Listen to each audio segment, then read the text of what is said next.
अपना परिचय देता हूँ। मेरा नाम प्रमोद चौधरी है और मैं एक गणित का अध्यापक हूँ। मैं आपके लिए गणित में कुछ देसी कंटेंट अंदाज में कुछ गणित को बहुत आसान तरीके से आपके सामने प्रस्तुत करने की कोशिश कर रहा हूँ। त्रिकोणमिति। त्रिकोणमिति क्या होता है? सबसे पहले तो what is the definition of त्रिकोणमिति। त्रिकोणमिति की परिभाषा के लिए हम इसको तोड़ेंगे। देखो जैसे त्रि, तो इसका क्या होगा? ट्री। कोणमिति, ट्रिगोनोमेट्री। अब कोण मिति प्लस मिति।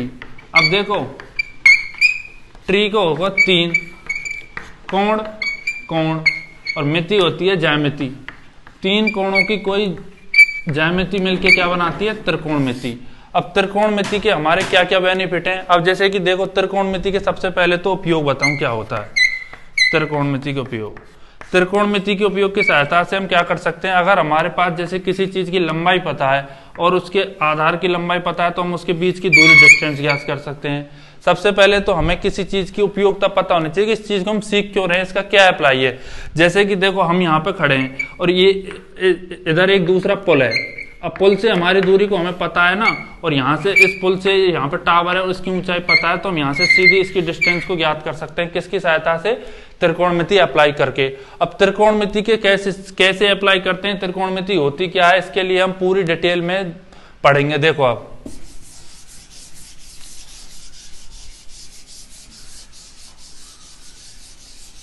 सबसे पहले तो इसके लिए त्रिकोणमिति शब्द से पहले हम आपके लिए बताएंगे पाइथागोरस प्रमेय, क्योंकि सारी चीज पाइथागोरस प्रमेय से त्रिकोणमिति पूरी सॉल्व होगी। अब सब पाइथागोरस प्रमेय आप जानते हैं। पाइथागोरस प्रमेय क्या होती है? पाइथागोरस नाम का एक गणितज्ञ था, उसने ये प्रमेय दी। किसके लिए उपयोग में दी थी? जैसे अगर हमारे पास कोई समकोण त्रिभुज है, जैसे हमारे पास कोई समकोण त्रिभुज कौन सा हो गया? A B C. बी क्या है इसमें? बी कोण बी इक्वल टू 90 डिग्री। अब अगर बी 90 डिग्री है तो बी की मतलब लंब के सामने लंब कौन सी होगी? जैसे 3 भुजाएं ए बी, बी सी और ए सी। अब ये 3 भुजाएं, इन 3 भुजाओं में से इसने कही थी 3 चीज होती है। कौन सी? लंब, आधार और कर्ण। अब इसमें हमारे अब यूं बताओ लंब कौन सा, आधार कौन सा, कर्ण कौन सा, कोई बता सके? अब इसमें कर्ण कौन सा, आधार कौन सा, ये कैसे ज्ञात करेंगे? अब देखो कि जो 90 डिग्री का कोण होता है ना, जैसे 90 डिग्री कोण कौन सा? बी। तो बी के सामने की भुजा हमेशा क्या होगी? कर्ण। बी के सामने भुजा क्या होगी? कर्ण। तो बी के सामने की भुजा कौन सी है? ए सी। तो ए सी क्या हो गई? हमारी कर्ण। ए सी क्या हो गई? हमारी कर्ण। बी के सामने एक भुजा कर्ण। और एक चीज और है, जो लंब, आधार और कर्ण है, इन तीनों में सबसे लंबी भुजा होती है हमेशा कर्ण। कर्ण तीनों भुजाओं में सबसे लंबी भुजा कौन सी होती है? कर्ण। अब इसमें कर्ण कौन सी आ गई? ए सी।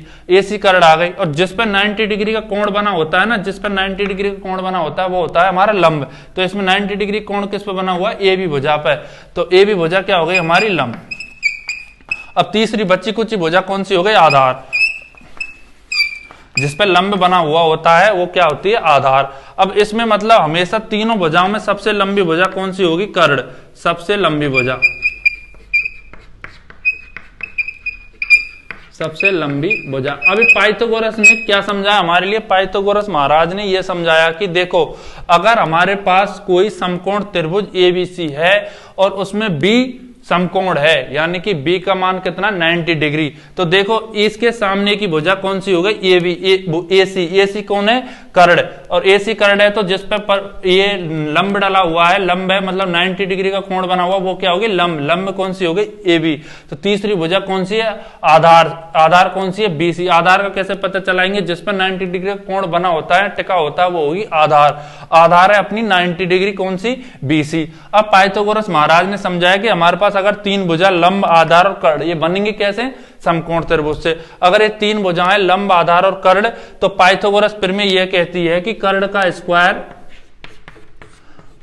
स्क्वायर बराबर लंब का स्क्वायर प्लस आधार का स्क्वायर। इसने समझा अगर ये 2 भुजा, अगर 3 भुजाओं में से हमारे पास अगर 2 भुजा भी ज्ञात है ना, तो हम तीसरी भुजा निकाल सकते हैं, क्योंकि मैथमेटिकल में इक्वेशन बन गए। अगर दो वेरिएबल पता है तो तीसरा आसानी से ज्ञात कर सकते हैं। अब देखो जैसे कर्ण है, कर्ण मान निकालना, जिस कर्ण, तो इस पूरे का स्क्वायर से अंडर रूट बन जाएगा। लंब का स्क्वायर प्लस आधार का स्क्वायर। तो ये क्या बन गया, कर्ण। अब इसी तरीके से हम यहां से लंब निकाल सकते हैं या आधार निकाल सकते हैं। हाइपोटेनियस का स्क्वायर बराबर perpendicular square plus base square, ये होती है पाइथागोरस थ्योरम। ये पूरी ट्रिगोनोमेट्री में सबसे पहले काम आएगी पाइथागोरस प्रमेय। अब पाइथागोरस प्रमेय हम अप्लाई करते हैं, देखो पाइथागोरस प्रमेय अप्लाई करते हैं।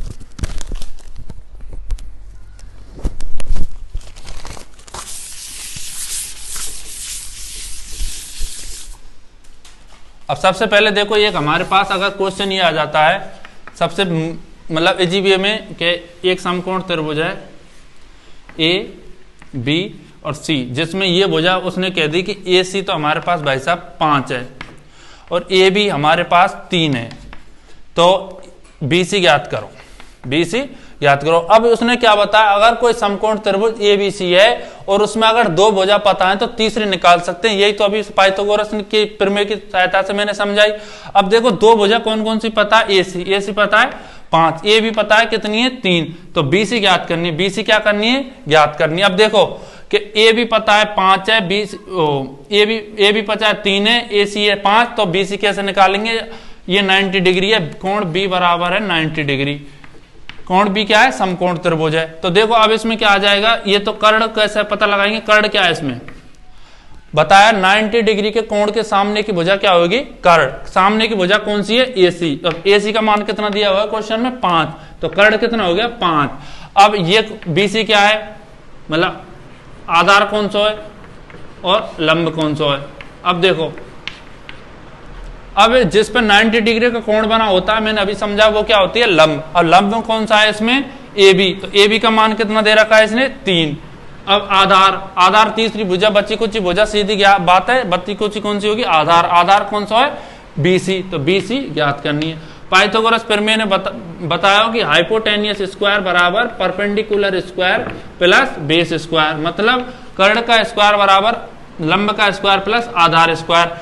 कर्ण का स्क्वायर, कर्ण क्या है 5, 5 का स्क्वायर है 25 प्लस परपेंडिकुलर स्क्वायर लंब का स्क्वायर 3, 3 का स्क्वायर है 9 बराबर 9 प्लस बेस स्क्वायर, बेस पता ना बीसी है तो बीसी का स्क्वायर 25।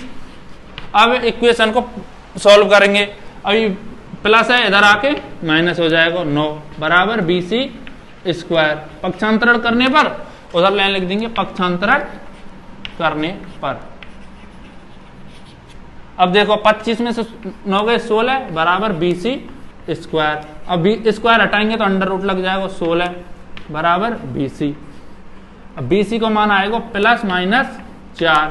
अब देखो माइनस में वैल्यू दूरी या जो भी कोई डिस्टेंस आएगी वो माइनस में तो रह ना सके, तो बीसी को मान कितना होगा 4। अब पाइथागोरस प्रमेय से हम समकोण त्रिभुज में 2 भुजा दे रखी हैं तो तीसरी भुजा ज्ञात कर सकते हैं। Thank you.